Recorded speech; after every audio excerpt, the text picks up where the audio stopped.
It's Friday, which means match day -1 for arguably one of the biggest games of my career tomorrow. Yes, I'm only a 4th official, but, you know, the crowd will be big. It's the highest I've ever been in the FA Vars, probably the highest I've ever been in an FA competition. So in terms of nerves-wise, I feel good. It's a nice build-up to the game. Match day -1 session. It was a speed session on the treadmill today because the weather has been rubbish.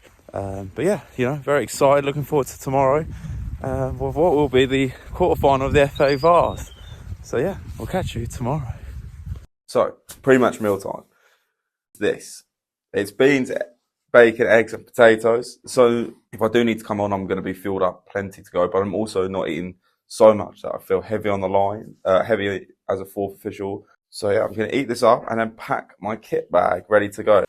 It is the one and only kit bag check time. And there's only one thing to say, I think I've overpacked. So here is all the stuff. It looks like a lot, well, it is a lot of stuff, but for the simple reason that the weather is supposed to be horrendous. So here's the logic. This is going to be the mid-layer that I'm going to wear while being a 4th official, but I brought a spare just in case it's wet.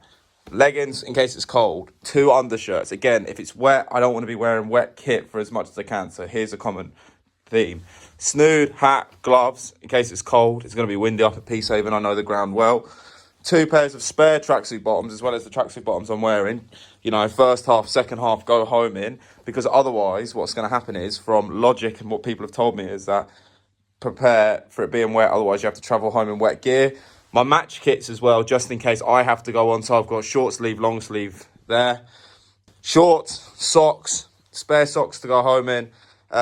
Undershorts, just in case I do come on. Towels, my stuff for dirty kit, because there's going to be loads of that. My box of tricks, because I obviously need to write stuff down, even though I'll be doing it on REFSIX, which is on charge. My boots are in there, wash kit, sweets, and my crime sheets, as well as a pack of chewing gum, which is always nice, and my expenses card. That is all the stuff that is going in that bag. Let's pack this stuff up and get ready to go to the ground.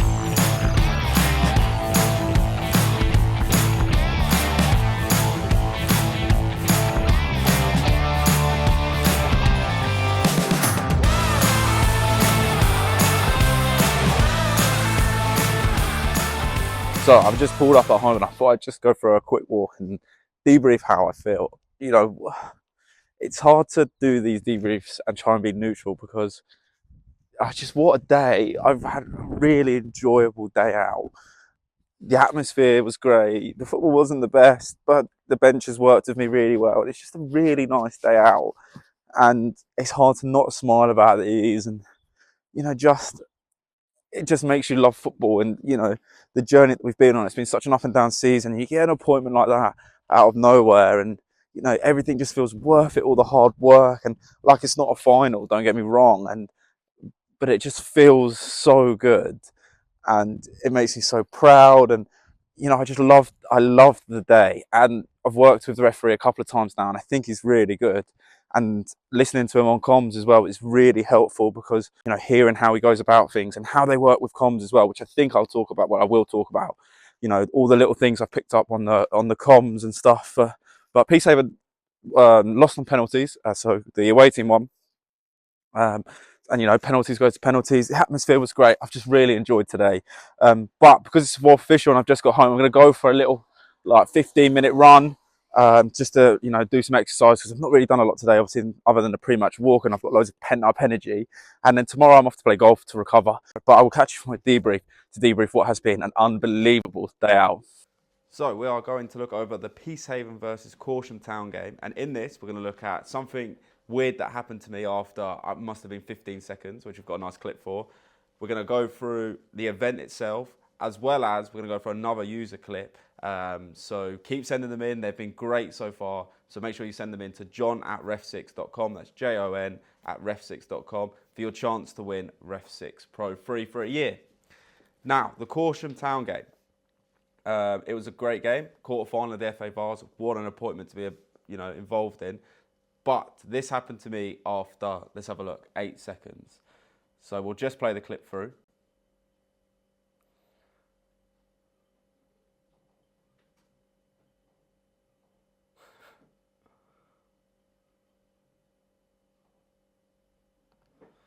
So, if anybody noticed it, obviously not too much involved in the football, but very much involved on me. After 19 seconds, we've had a guy from the crowd come and grab me and turn me around.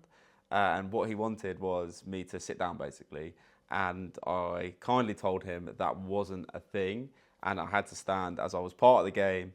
And then he spun me around again to tell me to sit down after another 3 or 4 seconds. So how do I deal with this? It's a very difficult situation to deal with because as a fourth official, you're not really supposed to interact with the crowd, deal with the crowd. The only interaction I have with the crowd is when I put the board up. So what I had to do is just basically tell him, I'm sorry, you're going to have to move your seat because I was at ground level and I'm not sitting down. I've got to make sure I'm walking between the benches, and it doesn't look very professional for me sitting down in a shorter term words. This then involved 20 minutes later with the steward coming to talk to me and saying there are a lot of complaints about me. So can I sit down? In which I had to reply to the steward, no. So not only did I have to have this, overall picture of the game, making sure both benches were okay, I also had this nagging sensation in the back of my head that these guys were just battering me from behind for no reason whatsoever because they didn't want to move their seats and I had to move up and down the line. So the game itself went into penalty. So my roles and responsibilities as fourth official, I used my watch to make sure I knew who was taking the penalties and the numbers so I could check through who was taking them and that nobody had taken a double penalty. So I used obviously REFSIX for that, which you can download the link in our description. As well as my role is to make sure that the benches stay well behaved in this because the senior lino will look after the players on the halfway line, the junior lino will look after the goal judge, and the referee obviously looks after the penalty taker. As we were all calmed up, we can tell each other what player's coming down, whether it's missed or scored, and what the scenario is at every penalty. So that means we'll be after 4 penalties, we'll be okay, next one's, if it's scored, it's a win. If it's saved, we go to sudden death. And those are the kind of things that we communicated with each other all the way through the penalty shootout, which is really handy as well, because there's nothing worse than being a referee looking at your assistant being is this the one? And it just looks a little bit weird, and the players are, can see that confusion from you as well. A last-minute equaliser that goes straight into penalties causes absolute carnage and bedlam. So the referee did really well to make sure that he managed the occasion and get the players at a suitable level, understanding their celebration. Similarly, when they went 1-0 up as well, there was a little bit of aggravation in terms of, a team didn't want to go 1-0 down, and the referee did well to then manage the next 5 minutes and got us all involved as well. So I looked after the sort of 10, 15 yards in front of me and told him if I saw a foul or a free kick, and we just slowly killed the game off as well. And it just made the referee's match control very fluent. And he does really well with talking to the players as well. Like I said in a little debrief, he repeats himself 3 times to make sure that the assistants know where it is, as well as what is really interesting is he asks the non-active assistant or the fourth official to count in the free kick. So you go 3, 2, 1, ball is kicked now, and that means that the active assistant knows when the player is off or onside, so it makes it look a lot more fluid. As well as an assistant referee, they say waiting, active, and if the referee says, yeah, he's active, then the flag goes up. So that's why it always looks so seamless between the top officials, because they've got this comms kit. And I probably would go as far to say that if I was given the choice between buzzer flags and comms kit, I would 99 times out of 100 go for comms kit. You just get more information and you can talk to each other more in terms of why is that a foul, why is that not a foul, and it just makes everything a little bit easier in my opinion. So that was the game itself.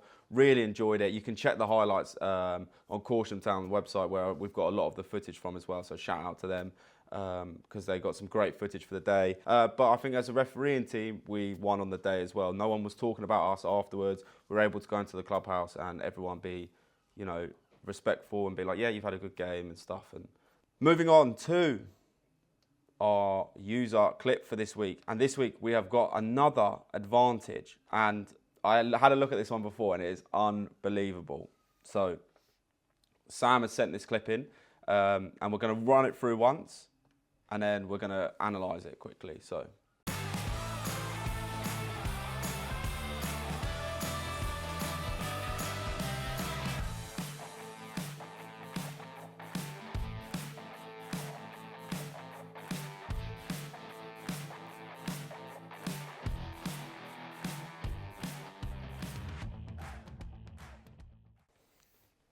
from the clip, we can see it's an advantage that led to a goal. Brilliant. Like I said last week, one of my favourite things as a referee is giving an advantage that led to a goal. So how do we look at this clip to make it a good clip, to make it a great clip? There isn't too much wrong with this clip actually. I'm a big fan of it. So what we can see here, he's slightly ahead of play, which is nice. But what he does really well is recycles and comes back. So this means that the ball is in front of him and play is building up in front of him, something that we're told to do. You don't want to be turning around and twisting a lot. So having play build up in front of him is really good.